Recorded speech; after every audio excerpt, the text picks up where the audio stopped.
नमस्कार दर्शक बंधु मु दीपिका आज हूँ जनवरी मास 29 तारिख गुरुवार। चलतु नजर पकेबा देश विदेश प्रमुख खबर गुड़िक ता पूर्व चैनल नुआ थे चैनल को सब्सक्राइब कर पाखर आसुवा बेल आइकन को ऑन कर रखु एमती लेटेस्ट न्यूज सर्वप्रथमे देखापी।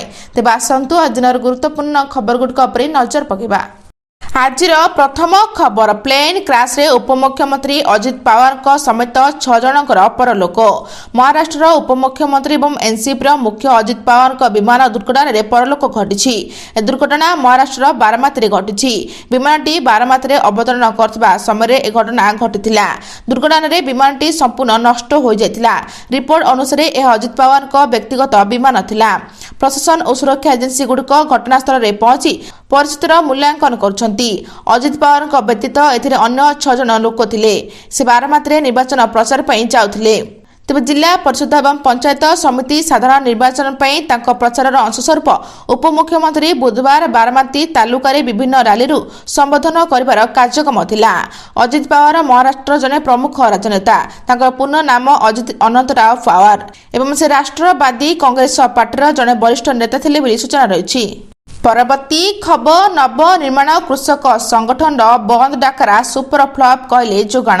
कृषक आंदोलन सुपर फ्लॉप। काली नवनिर्माण कृषक संगठन ओडिशा बंद डाकरा को नहीं किसी एभली कहते खाद्य जोगाण मंत्री कृष्णचंद्र पात्र।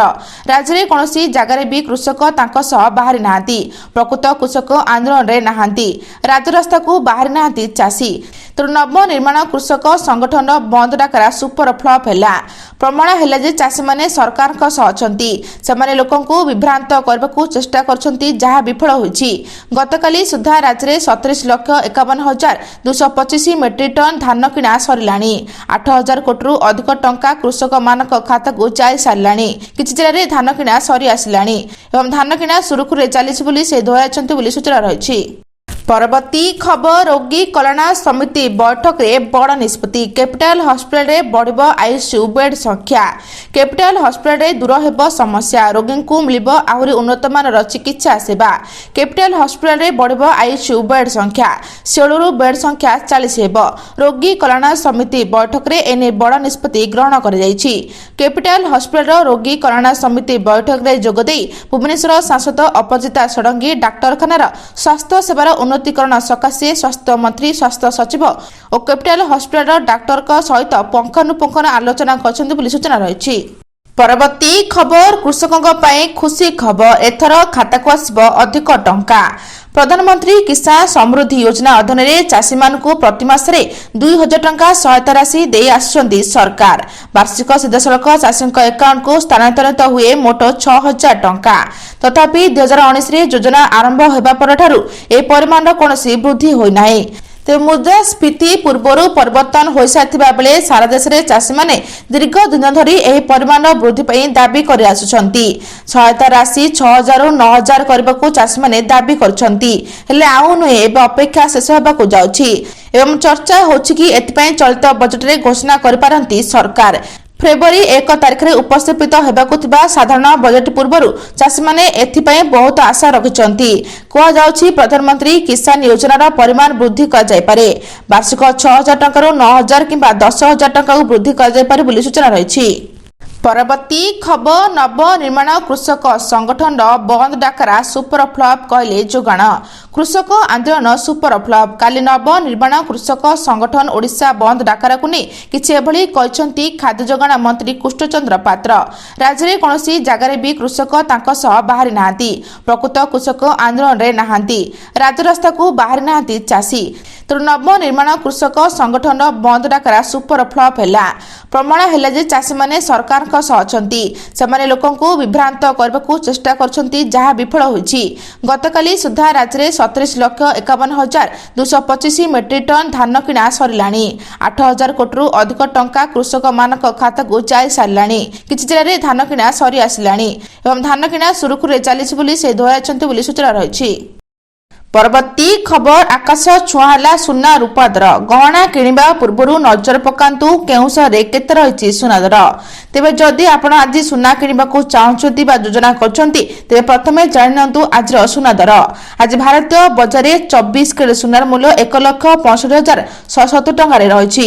ସେପରି 22 କ୍ୟାରେଟ୍ ସୁନାର ମୂଲ୍ୟ 1,51,400 ଟଙ୍କା ଛୁଇଁଛି। ସେପରି ରାଜଧାନୀ ଭୁବନେଶ୍ୱରରେ 24 କ୍ୟାରେଟ୍ ସୁନାର ମୂଲ୍ୟ 10 ଗ୍ରାମ ପିଛା 1,65,170 ଟଙ୍କା ରହିଥିଲା ବେଳେ 22 କ୍ୟାରେଟ୍ ସୁନାର ମୂଲ୍ୟ 1,51,400 ଟଙ୍କାରେ ପହଞ୍ଚିଛି। ସେପରି ମୁମ୍ବାଇରେ ମଧ୍ୟ 24 କ୍ୟାରେଟ୍ ସୁନାର ମୂଲ୍ୟ 1,65,170 ଏବଂ 22 କ୍ୟାରେଟ୍ ସୁନାର ମୂଲ୍ୟ 1,51,400 ଟଙ୍କା ରହିଛି। ତେବେ ଅନ୍ୟପଟେ ରୂପା ମୂଲ୍ୟ କିଲୋ ପିଛା 3,80,000 ଟଙ୍କା ହୋଇଛି ବୋଲି ସୂଚନା ରହିଛି। ପରବର୍ତ୍ତୀ ଖବର 3 ଦିନ ଭିତରେ କମିବ ଶୀତର ପ୍ରକୋପ 2ରୁ 3 ଡିଗ୍ରୀ ବଢ଼ିବ ରାତିର ତାପମାତ୍ରା 15 ଜିଲ୍ଲାରେ ଘନ କୁହୁଡ଼ି ଆଲର୍ଟ କମିବ ଶୀତ ଆସନ୍ତା 3 ଦିନ ମଧ୍ୟରେ ରାତିର ତାପମାତ୍ରା 2ରୁ 3 ଡିଗ୍ରୀ ବୃଦ୍ଧି ପାଇବ। ତେବେ ଭୁବନେଶ୍ୱରରେ ଆସନ୍ତା 24 ଘଣ୍ଟା ମଧ୍ୟରେ ସକାଳୁ ଘନ କୁହୁଡ଼ି ରହିବା ସହ କାକର ପଡ଼ିବ। ଦିନର ତାପମାତ୍ରା 32 ଡିଗ୍ରୀ ଓ ରାତିରେ 15 ଡିଗ୍ରୀ ରହିବ ପାଣିପାଗ ବିଭାଗ ଏଭଳି ଆକଳନ କରିଛି। ତେବେ ଗୁରୁବାର ଭଦ୍ରକ ଜଗତସିଂହପୁର ପୁରୀ କେନ୍ଦ୍ରାପଡ଼ା ସୁନ୍ଦରଗଡ଼ କଳାହାଣ୍ଡି ଗଞ୍ଜାମ ଗଜପତି ଖୋର୍ଦ୍ଧା କଟକ ନୟାଗଡ଼ ଅନୁଗୁଳ ଢେଙ୍କାନାଳ ଓ ଯାଜପୁର ଜିଲ୍ଲାର ଗୋଟିଏ କି ଦୁଇଟି ସ୍ଥାନରେ ସକାଳୁଆ କୁହୁଡ଼ି ଦେଖିବାକୁ ମିଳିବ ଏବଂ ସେହିପରି ଶୁକ୍ରବାର କେନ୍ଦ୍ରାପଡ଼ା ଜଗତସିଂହପୁର ଭଦ୍ରକ ପୁରୀ ଗଜପତି କଳାହାଣ୍ଡି ଓ ସୁନ୍ଦରଗଡ଼ ଜିଲ୍ଲାରେ ସକାଳେ କୁହୁଡ଼ି ହୋଇପାରେ ବୋଲି ପାଣିପାଗ ବିଭାଗ ପୂର୍ବାନୁମାନ କରିଛି ବୋଲି ସୂଚନା ରହିଛି। ତାସହ ଦାରିଙ୍ଗବାଡ଼ି ଫୁଲବାଣୀରେ ରାତିର ତାପମାତ୍ରା 10 ଡିଗ୍ରୀ ରେକର୍ଡ କରାଯାଇଛି ବୋଲି ସୂଚନା ରହିଛି। ପରବର୍ତ୍ତୀ ଖବର ସୁଭଦ୍ରା ଚତୁର୍ଥ କିସ୍ତି ଟଙ୍କା କେବେ ଆସିବ ନୋଟ୍ କରିନିଅନ୍ତୁ ତାରିଖ ଏମାନେ ବି ପାଇବେ ଟଙ୍କା। ରାଜ୍ୟ ସରକାରଙ୍କ ଫ୍ଲାଗସିପ୍ ସୁଭଦ୍ରା ଯୋଜନାର ତୃତୀୟ କିସ୍ତି ଟଙ୍କା ହିତାଧିକାରୀଙ୍କ ଖାତାକୁ ଆସିସାରିଛି। 3ଟି କିସ୍ତିର ମୋଟ 15,000 ଟଙ୍କା ପାଇସାରିଛନ୍ତି 1 କୋଟିରୁ ଅଧିକ ହିତାଧିକାରୀ। ସମସ୍ତ ଯୋଗ୍ୟ ହିତାଧିକାରୀଙ୍କ ନିକଟରେ ଯେଭଳି ଭାବେ ସୁଭଦ୍ରା ପହଞ୍ଚିବ ସେ ନେଇ ଯୋଜନାକୁ କ୍ରିୟ ଉନ୍ନୟନ କରିବାକୁ ଲଗାତାର ଭାବେ ପ୍ରୟାସ କରିଛନ୍ତି ସରକାର। ତେବେ ଚତୁର୍ଥ କିସ୍ତି ଟଙ୍କା କେବେ ଆସିବ କେଉଁମାନେ ପାଇବେ ସମସ୍ତ ଯୋଗ୍ୟ ହିତାଧିକାରୀଙ୍କ ନିକଟରେ ସୁଭଦ୍ରା ଯୋଜନା ଟଙ୍କା ପହଞ୍ଚିବା ନେଇ ପୂର୍ବରୁ ବି ଘୋଷଣା କରିସାରିଛନ୍ତି ରାଜ୍ୟ ସରକାର। ତେବେ ଚଳିତ ବର୍ଷ ମହିଳା ଦିବସ ଅର୍ଥାତ୍ 2026 ମାର୍ଚ୍ଚ 8 ତାରିଖରେ ମିଳିବ ସୁଭଦ୍ରା ଯୋଜନାର ଚତୁର୍ଥ କିସ୍ତି ଟଙ୍କା ଏବଂ ରାକ୍ଷୀ ପୂର୍ଣ୍ଣିମାରେ ମିଳିଥିଲା ତୃତୀୟ କିସ୍ତି ଟଙ୍କା। ତେବେ 3ଟି ଯାକ କିସ୍ତି ପାଇଛନ୍ତି ହିତାଧିକାରୀ। ବର୍ତ୍ତମାନ ସୁଦ୍ଧା ସୁଭଦ୍ରାରେ 3ଟି କିସ୍ତି ମିଳିସାରିଥିବା ବେଳେ ଚତୁର୍ଥ କିସ୍ତି ଟଙ୍କା 2026 ମାର୍ଚ୍ଚ 8 ତାରିଖରେ ମିଳିବ ବୋଲି ସୂଚନା ରହିଛି। ପରବର୍ତ୍ତୀ ଖବର ରାଉରକେଲାରୁ 8,884 କୋଟିର ପ୍ରକଳ୍ପ ଭେଟି ରାଉରକେଲାରେ ଏଣ୍ଟରପ୍ରାଇଜ୍ ଓଡ଼ିଶାର ରଜତ ଜୟନ୍ତୀ ସଂସ୍କରଣ ଉଦ୍ଘାଟନ କଲେ ମୁଖ୍ୟମନ୍ତ୍ରୀ ମୋହନ ଚରଣ ମାଝୀ। ରାଉରକେଲା ଗସ୍ତ ସମୟରେ ମୁଖ୍ୟମନ୍ତ୍ରୀ କାଲି ବଡ଼ ଘୋଷଣା କରିଛନ୍ତି। ସେ 8,884 କୋଟିର 20ଟି ପ୍ରକଳ୍ପର ଉଦ୍ଘାଟନ ଏବଂ ଶିଳ୍ପନ୍ୟାସ କରିଛନ୍ତି। 6,832 ଚାକିରି ମଧ୍ୟ ସୃଷ୍ଟି ହେବ ବୋଲି ମୁଖ୍ୟମନ୍ତ୍ରୀ କହିଛନ୍ତି ଏବଂ 22ଟି MOU 5ଟି ନିବେଶ ପ୍ରସ୍ତାବରେ 52,026 କୋଟି ଲକ୍ଷ୍ୟ ରଖାଯାଇଛି। ତାସହ 20,427 ଚାକିରି ସମ୍ଭାବନା ନେଇ ମୁଖ୍ୟମନ୍ତ୍ରୀ ମାଝୀ ଘୋଷଣା କରିଛନ୍ତି। ତେବେ ଓଡ଼ିଶାର ଶିଳ୍ପ ବିକାଶର ମୁଖ୍ୟ ଇଞ୍ଜିନ ଭାବେ ଉଭା ହେଉଛି ପଶ୍ଚିମ ଓଡ଼ିଶା। ଆମେ ସର୍ବୋତ୍ତମ ହେବୁ ଏବଂ ସର୍ବୋତ୍ତମଙ୍କ ସହ ପ୍ରତିଯୋଗିତା କରିବୁ। ସେପରି ଷ୍ଟିଲ୍ ପ୍ଲାଣ୍ଟର ସମ୍ପ୍ରସାରଣ ନେଇ ମଧ୍ୟ ମୁଖ୍ୟମନ୍ତ୍ରୀ ଘୋଷଣା କରିଛନ୍ତି। ଖୁବ୍ ଶୀଘ୍ର ରାଉରକେଲା ବିମାନ ବନ୍ଦର ଷ୍ଟିଲ୍ ପ୍ଲାଣ୍ଟର ସମ୍ପ୍ରସାରଣ ହେବ। ଏନେ ଏକ ଟାସ୍କ ଫୋର୍ସ ଗଠନ କରାଯାଇଛି ଏବଂ ବିମାନ ବନ୍ଦରକୁ କ୍ୟାଟେଗୋରୀ C କୁ ବୃଦ୍ଧି କରିବାକୁ ଯୋଜନା ଚାଲିଛି ବୋଲି ସୂଚନା ରହିଛି। ପରବର୍ତ୍ତୀ ଖବର ବଜେଟ୍ ଅଧିବେଶନ 2026 ଗୃହକୁ ସମ୍ବୋଧନ କରିଲେ ରାଷ୍ଟ୍ରପତି। ଆଜି ଅର୍ଥନୈତିକ ସର୍ଭେ ରିପୋର୍ଟ 1 ତାରିଖରେ କେନ୍ଦ୍ରୀୟ ବଜେଟ୍ ବୁଧବାର ହୋଇଛି ସଂସଦର ବଜେଟ୍ ଅଧିବେଶନ। ଉଭୟ ଗୃହକୁ ସମ୍ବୋଧନ କରିଲେ ମହାମହିମ ରାଷ୍ଟ୍ରପତି ଦ୍ରୌପଦୀ ମୁର୍ମୁ। ସେହିପରି ଆଜି ସଂସଦରେ ଉପସ୍ଥାପିତ ହେବ ଅର୍ଥନୈତିକ ସର୍ଭେ ରିପୋର୍ଟ। ଫେବୃଆରୀ 1 ତାରିଖରେ କେନ୍ଦ୍ର ଅର୍ଥମନ୍ତ୍ରୀ ନିର୍ମଳା ସୀତାରମଣ 2026-27ର ଆର୍ଥିକ ବର୍ଷର କେନ୍ଦ୍ରୀୟ ବଜେଟ୍ ଉପସ୍ଥାପନ କରିବେ ଏବଂ ଏହା ସୀତାରମଣଙ୍କ ଲଗାତାର 9ମ ବଜେଟ୍ ହେବ। ବଜେଟ୍ ଅଧିବେଶନ 2ଟି ପର୍ଯ୍ୟାୟରେ ଅନୁଷ୍ଠିତ ହେବ। ପ୍ରଥମ ପର୍ଯ୍ୟାୟ ବଜେଟ୍ ଅଧିବେଶନ ଫେବୃଆରୀ 13 ତାରିଖ ପର୍ଯ୍ୟନ୍ତ ଚାଲିବ।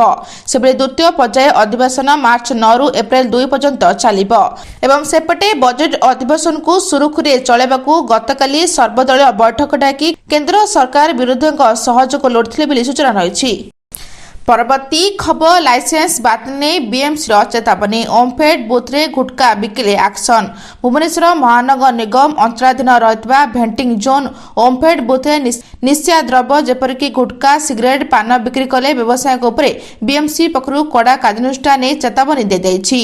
ଏ ନିୟମ ଯେଉଁ ବ୍ୟବସାୟୀ ଉଲ୍ଲଂଘନ କରିବେ ତାଙ୍କର ଲାଇସେନ୍ସ ବାତିଲ ନେଇ ମଧ୍ୟ କଡ଼ା ନିର୍ଦ୍ଦେଶ ଦେଇଛି BMC ଏବଂ ଏହା ଛଡ଼ା ଅନ୍ୟ ଦୋକାନୀ ମାନଙ୍କୁ ମଧ୍ୟ ବିଏମ୍ସି ପକ୍ଷରୁ ଚଢ଼ାଉ କରାଯିବା ନେଇ ମଧ୍ୟ ସୂଚନା ମିଳିଛି।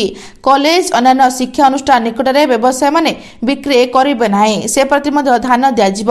ନିଶା ଦ୍ରବ୍ୟକୁ ଯାଞ୍ଚ କରିବା ନେଇ ସ୍ୱତନ୍ତ୍ର ଏନଫୋର୍ସମେଣ୍ଟ ଡ୍ରାଇଭ୍ ଗଠନ କରାଯିବା ସହ ଏହାକୁ କଡ଼ାକଡ଼ି ଲାଗୁ କରିବା ପାଇଁ ବିଏମ୍ସି ସାଧାରଣ ପରିଷଦ ବୈଠକରେ ନିଷ୍ପତ୍ତି ହୋଇଛି ବୋଲି ସୂଚନା ରହିଛି। ଆଜି ପାଇଁ ଏତିକି। ଦର୍ଶକ ବନ୍ଧୁ, ଭିଡ଼ିଓଟି ଭଲ ଲାଗିଲେ ଚ୍ୟାନେଲକୁ ଗୋଟିଏ ଲାଇକ୍ କରି ସବସ୍କ୍ରାଇବ୍ କରି ସେୟାର କରିବା ଜମା ବି ଭୁଲନ୍ତୁ ନାହିଁ। ରହୁଛି, ନମସ୍କାର।